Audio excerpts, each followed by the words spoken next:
Bab 148. 79. Aku kangen banget masakan Bisumi. Aku juga kangen lihat kamu makan dengan lahap gini, gumam Aryo sambil tersenyum.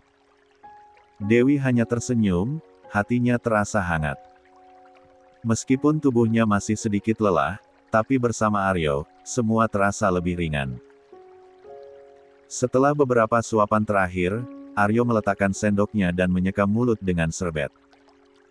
Ia melirik Dewi yang masih sibuk dengan lalapan dan sambal, lalu berkata dengan nada tenang, "Sayang. Besok aku diajak ketemuan sama Juan. Katanya ada yang mau diomongin, sepertinya penting." Dewi spontan menghentikan gerak sendoknya. Suasana hatinya yang semula hangat tiba-tiba berubah. Ia menunduk, menatap nasi yang tersisa di piringnya, dan menjawab pelan, "Iya, Mas." Aryo menatap istrinya dengan sorot mata lembut, ia tidak tahu bahwa nama Juan tak lagi memberi kesan baik untuk Dewi. "Kamu nggak apa-apa." Dewi menarik napas perlahan, lalu mengangguk walau sedikit ragu. "Aku nggak kenapa-napa kok Mas," jawab Dewi. Nggak tahu kenapa, mendengar nama Juan aja, rasanya kayak sebel banget bagi Dewi. Dia lalu teringat lagi dengan Runa. Namun dia tidak berani menceritakan semuanya pada Aryo. 80. Pagi ini di ruangan kantor Juan, Aryo menatap sepupunya itu dengan alis terangkat, penasaran sekaligus heran dengan raut lesu sahabatnya itu. "Ada apa, Juan? Kenapa kamu menyuruhku kemari?" tanyanya pelan. Juan menghela napas dalam-dalam, lalu menatap Aryo dengan mata yang tampak lelah. "Nggak apa-apa sih, cuma aku kangen padamu," ucapnya, mencoba tersenyum meski tak berhasil menyembunyikan kesedihannya. Aryo mendecakkan lidah sambil menyilangkan tangan di dada. "Jangan mencoba menggombaliku Juan. Aku masih normal," ujarnya geli, membuat Juan tertawa terbahak meski tak lama. "Tapi serius Aryo, aku sedikit merindukanmu. Tapi, aku sebenarnya mau minta bantuanmu." Aryo menaikkan satu alisnya. "Bantuan apa?" Juan menunduk sejenak sebelum menjawab, seolah berat mengakui kenyataan yang sedang dihadapinya. "Runa kabur dari rumah." Aryo terdiam sejenak, lalu bertanya hati-hati, "Terus, apa hubungannya denganku?" "Aku pengen minta tolong istrimu. Buat ngebujuk Runa agar mau pulang. Kenapa nggak kamu aja yang bujuk? Kalian yang bertengkar, kenapa istriku yang harus turun tangan?" Nada Aryo mulai terdengar tajam. "Aku udah coba," sahut Juan cepat. "Tapi Runa malah makin marah, dia bilang mau pindah lagi dan ganti nomor. Aku takut, yo. Dia sendirian di Jakarta, aku nggak tahu dia tinggal di mana sekarang." Aryo menghela napas, mencoba memahami kekhawatiran Juan. Memangnya kalau Dewi yang bujuk, Runa pasti mau pulang. Juan mengangkat bahu, pasrah. "Entahlah. Tapi mereka dekat, kan? Siapa tahu Runa lebih nurut sama Dewi. Aku cuma nggak tahu harus gimana lagi." Kali ini, Aryo terdiam lebih lama. Dia menatap wajah Juan yang biasanya tenang dan percaya diri, kini tampak goyah dan dipenuhi penyesalan. Akhirnya, ia mengangguk pelan. "Baiklah. Nanti aku coba omongin sama Dewi dulu." Juan langsung mengangguk dengan penuh harap. "Makasih, yo. Tapi, sebenarnya kalian ada masalah apa sih? Sampai Runa kabur segala." Juan menarik napas panjang. "Panjang ceritanya. Tapi intinya, aku memang keterlaluan. Aku udah menyakiti dia, bukan secara fisik, tapi aku nggak jujur padanya dari awal." Lalu, Juan pun menceritakan semua masalahnya dengan Runa. Aryo mengangguk perlahan, sorot matanya mulai melunak. Ia tahu Juan memang bukan tipe yang gampang mengaku salah.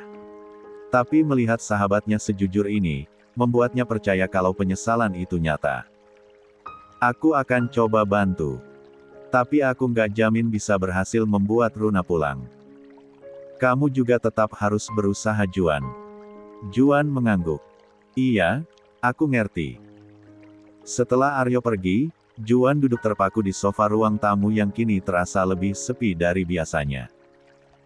Ia menarik napas panjang, lalu menghembuskannya perlahan, seolah mencoba menenangkan gejolak dalam. 81.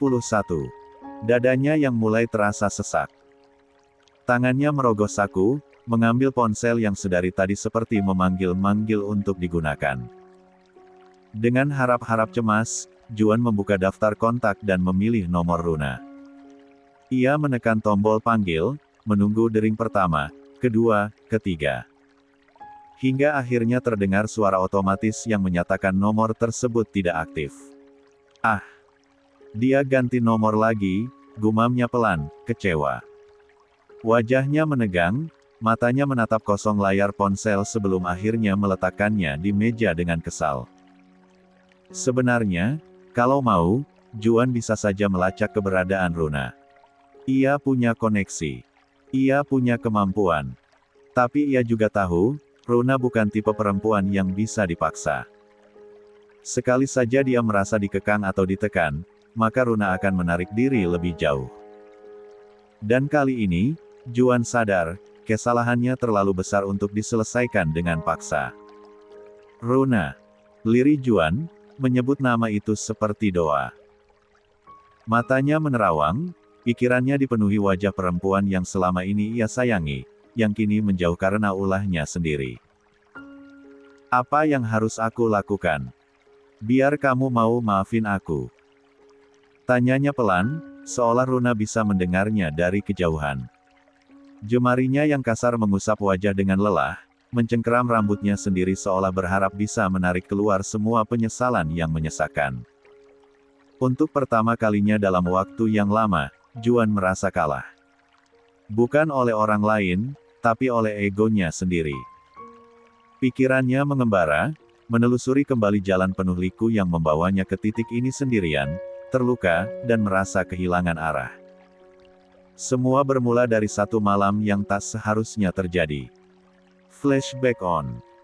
Beberapa bulan lalu, setelah pesta pernikahan Dewi dan Aryo. Malam itu terlalu banyak tawa, musik, dan segelas demi segelas minuman keras. Runa tak terbiasa dengan alkohol, tapi malam itu ia menenggaknya tanpa banyak pikir. Di tengah sorak-sorai dan cahaya lampu pesta, ia kehilangan kendali atas dirinya. Dan saat sadar, segalanya sudah terjadi, ia dan Juan, dalam satu ranjang, dalam satu kesalahan yang kini menghantui. Hubungan mereka berubah sejak malam itu. Namun saat kembali ke rumah, Juan tiba-tiba mendapatkan telepon dari seseorang. Runa yang menyadari perubahan raut wajah Juan segera mendekat. Ada apa, Mas? Tanyanya dengan lembut. Juan cepat-cepat menyembunyikan kecemasannya, tersenyum samar. Nggak ada apa-apa, cuma sedikit masalah di kantor. Namun Runa tahu ada yang disembunyikan. Sorot mata Juan tidak bisa berbohong. Tapi ia memilih diam. Ia terlalu takut mendengar kebenaran. Oh ya, Ran, ujar Juan tiba-tiba, seperti ingin mengalihkan topik. Lusa aku harus ke London. Ada urusan pekerjaan di sana yang belum selesai. Runa berusaha tersenyum, menahan kecewa. Baiklah. Tapi jangan lama-lama ya, Mas. Nanti Runa kangen, ujarnya manja, mencoba terdengar biasa saja. Juan terkekeh pelan, lalu mengacak rambut Runa dengan lembut. Kamu ini 82. Tapi di balik senyuman itu, Juan menyimpan ketakutan besar. Telepon tadi dari Jen, mantan kekasih yang rupanya belum sepenuhnya pergi dari hidupnya. Dan jika keluarganya dan Runa tahu, segalanya bisa hancur. 2 hari kemudian, Juan benar-benar terbang ke London. Bukan semata untuk urusan pekerjaan seperti yang ia katakan pada Runa waktu itu, tapi untuk menyelesaikan satu urusan lama yang tiba-tiba datang mengguncang hidupnya Jen, mantan kekasihnya, mengklaim bahwa ia tengah mengandung anak Juan. Namun jauh di lubuk hatinya, Juan meragukan semua itu. Jen bukanlah sosok yang mudah dipercaya, apalagi setelah hubungan mereka berakhir dengan tidak baik. Sebelum berangkat, Juan telah menginstruksikan Romy, anak buah kepercayaannya, untuk menyelidiki lebih dalam kehidupan pribadi Jen. Juan ingin bukti, bukan sekadar kata-kata dan air mata. Begitu tiba di London dan check-in di hotel, Juan langsung menutup pintu kamarnya dan melemparkan tubuhnya ke sofa. Tak sempat menghubungi Runa, kepalanya sudah penuh dengan skenario terburuk. Tanpa membuang waktu, ia menghubungi Romy. Tak lama terdengar suara Romy menyahut, Juan langsung bertanya tajam, "Gimana hasilnya, Rom?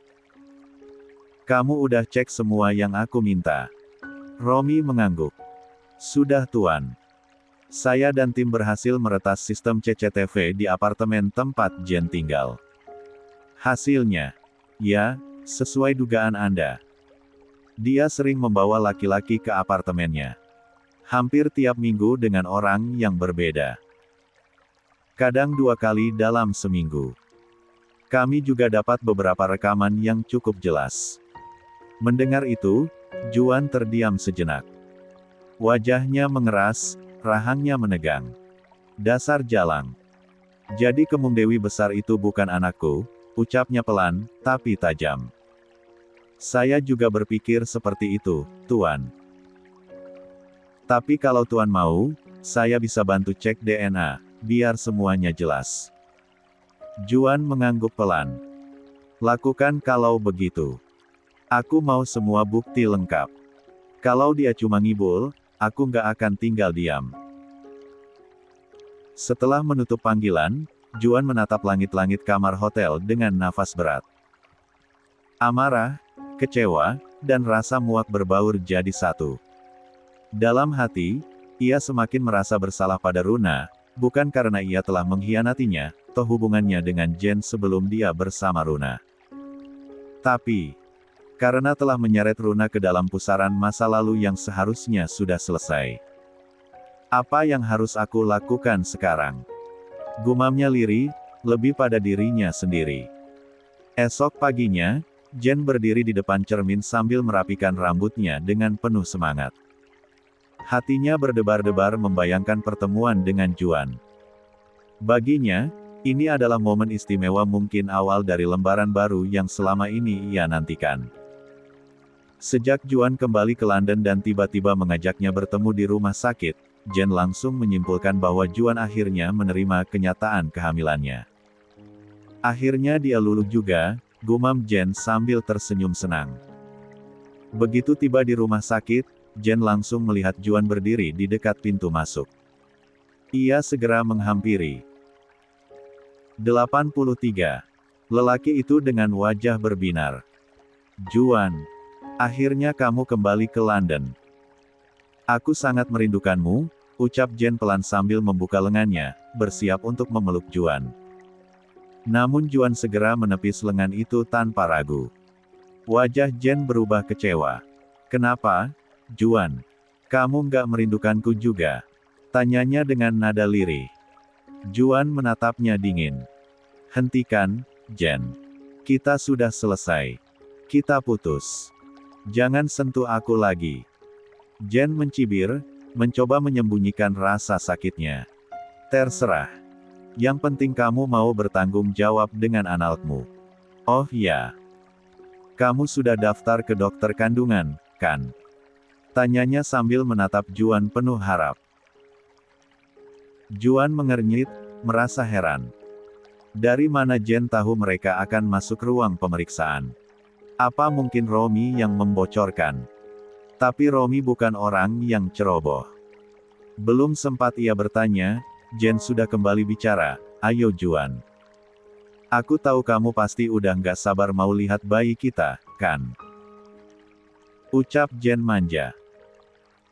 Juan akhirnya mengerti Jen mengira mereka ke rumah sakit untuk pemeriksaan kehamilan biasa.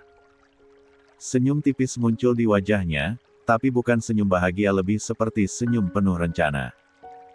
"Baiklah," ucap Juan tenang. Ayo. Kebetulan dokter kandungan di sini adalah temanku. Mereka pun berjalan bersama menuju ruang periksa. Jen tampak senang, sementara Juan tetap datar dan penuh waspada. Di dalam ruangan, seorang pria parubaya dengan jas putih berdiri menyambut mereka. Halo, saya dokter Bastian, sapanya ramah. Silahkan duduk. Nona Jen, kamu siap? Jen tersenyum dan mengangguk mantap. Siap, dok. Baik, kalau begitu, silahkan berbaring. Jen pun berbaring di ranjang periksa. Ia mengira ini hanya pemeriksaan USG biasa. Namun tanpa banyak penjelasan, dokter Bastian memulai prosedur dengan alat yang sedikit berbeda dari USG konvensional.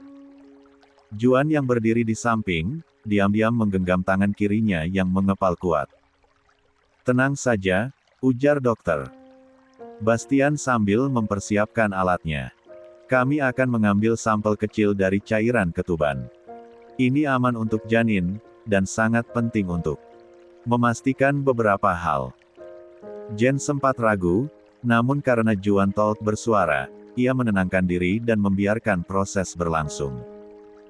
Dalam hati, Juan bergumam lirih, hari ini, semua akan terbukti. Kalau ini bukan anakku, Jen, kau harus bersiap menerima akibat dari semua kebohonganmu. Setelah prosedur selesai dan Jen kembali mengenakan bajunya, Juan meliriknya singkat. Kamu tunggu di luar sebentar, Jen. Aku mau bicara dulu dengan Dokter Bastian, soal hasilnya. Jen mengangguk, meski terlihat penasaran. Oke. Tapi jangan lama-lama ya, ucapnya sambil melirik Juan dengan tatapan manja, lalu melangkah keluar ruangan. Begitu pintu tertutup, Juan langsung berbalik menatap Dokter Bastian. Dok, berapa lama hasil tes DNA-nya keluar? Dokter Bastian menghela nafas pelan. Biasanya, sekitar 5-7 hari kerja. Tapi karena ini prioritas, saya akan hubungi lab dan minta mereka percepat prosesnya. Mungkin 3 atau 4 hari ke depan hasilnya sudah bisa keluar. 84. Juan mengangguk pelan. Terima kasih, dok. Saya butuh hasil ini secepatnya. Saya harus tahu kebenarannya. Bastian menatap Juan dengan penuh pengertian. Saya bisa lihat kamu benar-benar ingin memastikan semuanya. Tapi Tuan Juan, apapun hasilnya nanti, kamu harus menerimanya. Juan menatap kosong sejenak, sebelum menjawab, saya tahu, dok. Saya hanya ingin memastikan, apakah saya benar-benar ayah dari anak itu, atau cuma korban dari manipulasi gen. Dokter Bastian mengangguk pelan. Baik. Nanti kalau hasilnya sudah keluar, saya akan hubungi langsung. Terima kasih, dok, ucap Juan sebelum keluar ruangan, menyusul Jen yang masih duduk di bangku tunggu sambil menatap layar ponselnya. Hatinya mulai gelisah. 3 hari ke depan akan jadi hari yang menentukan apakah semuanya akan runtuh, atau justru membuka jalan bagi kebenaran. Hari itu langit London tampak mendung, seolah mencerminkan perasaan Juan yang sejak pagi sudah dilanda gelisah. Ia duduk di kursi belakang mobil dengan jari-jari yang terus mengetuk-ngetuk lututnya, kebiasaan lamanya saat gugup. Ponselnya berdering. Nama dokter Bastian muncul di layar. Dengan cepat ia mengangkatnya. Halo, dok. Halo Juan, hasil tes DNA-nya sudah keluar, kamu bisa datang ke rumah sakit sekarang. Baik, saya segera ke sana. Ucap Juan singkat lalu memutuskan panggilan. Langsung menyuruh sopirnya mengebut menuju rumah sakit. Beberapa menit kemudian, Juan tiba dan berjalan cepat ke ruang praktik dokter Bastian. Wajahnya serius, matanya tajam penuh kecemasan. Begitu duduk, Dokter Bastian langsung menyodorkan sebuah amplop putih yang tebal. Ini hasilnya, kata dokter itu pelan. Juan meraih amplop itu. Jari-jarinya bergetar saat membukanya. Jantungnya berdegup kencang, Keringat dingin membasahi pelipisnya. Matanya menyusuri kalimat demi kalimat dalam dokumen tersebut, mencari satu kalimat yang bisa menjawab semua kegelisahannya. Dan di sana, di baris paling akhir, jawaban yang ia tunggu akhirnya muncul. 85. Juan menatap tajam pada tulisan di kertas yang dipegangnya. Hasil, negatif. Tidak terdapat kecocokan DNA antara subjek pria dan janin. Juan menghembuskan napas panjang. Bahunya yang tegang akhirnya mengendur. Pandangannya kosong sejenak, seakan tidak percaya. Jadi, itu benar bukan anakku, gumamnya lirih, nyaris tak terdengar.